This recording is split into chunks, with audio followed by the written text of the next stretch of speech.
Winsted is home to the American Mural Project, the largest indoor collaborative artwork in the world, standing at 120 feet long and 5 stories high. Winsted is also home to the Museum of Tort Law, the only law museum in the world. And whether you are in Winsted for art, law, or any other reason, make sure to stop at the Little Red Barn Brewers to quench your thirst and feed your appetite. Welcome, Alika. Thank you. Welcome to Little Red Barn. You want to go in back and meet the head brewer, Nathan, and see about how all this wonderful beer is made? Great. Well, let's go. Hi, Alika. I'm Nate. I'm a co-owner and head brewer here at Little Red Barn Brewers. So you're the one that's going to show us how the magic happens. We start the process with this grain here. We mill that up top here, and we bring it down into this tank, and we mix it with water, and we make a mash out of it, basically a tea almost. After we do that, it takes about an hour. We send it over to that kettle, and we boil it. While we're boiling it, we add our hops.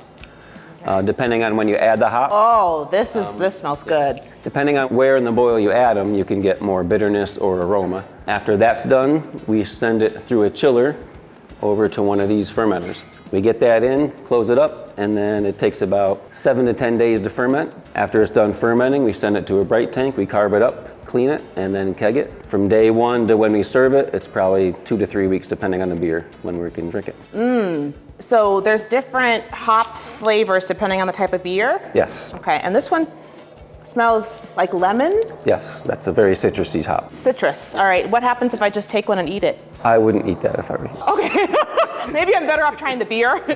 We'll do that.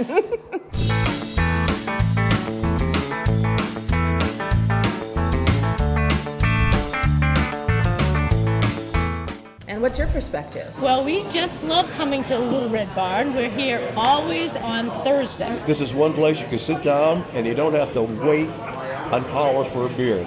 You get an instant.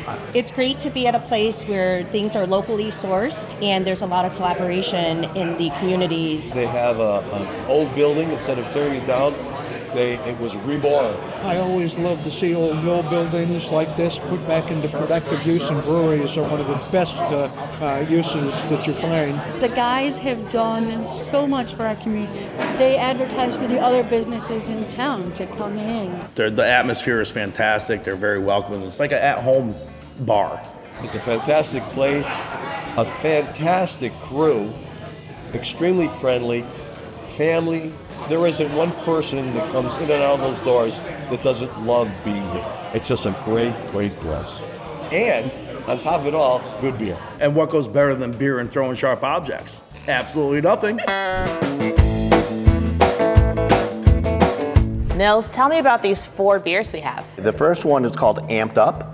We named it after the American Mural Project in town. It's a New England style IPA that we add a little lactose to it to get it like more of a creamy flavor to it. It is, it's nice. I haven't really tasted a beer like that has that creamy flavor in your mouth that kind of sits on the tongue nice. Yeah, make it really easy drinking, nice balance, and we get to support a local museum. What's this one? It's Coffee Press Porter. We partnered with Great Minds Coffee House to come up with a blend that would go perfectly with our porter. We infused it, and here's the byproduct. Coffee and beer together? Oh, I think I have your wheelhouse right here. It smells so good too. It smells like my espresso in the morning. I like that one.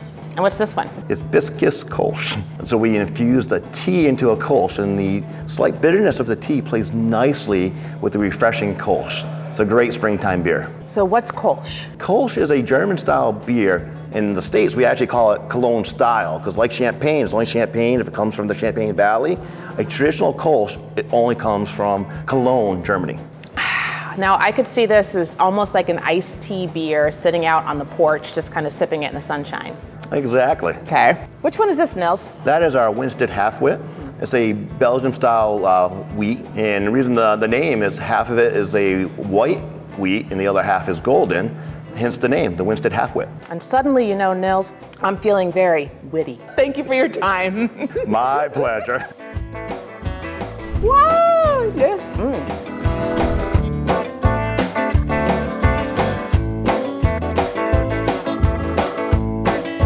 Actually, I had a wonderful time here at the Little Red Barn Brewers in Winsted.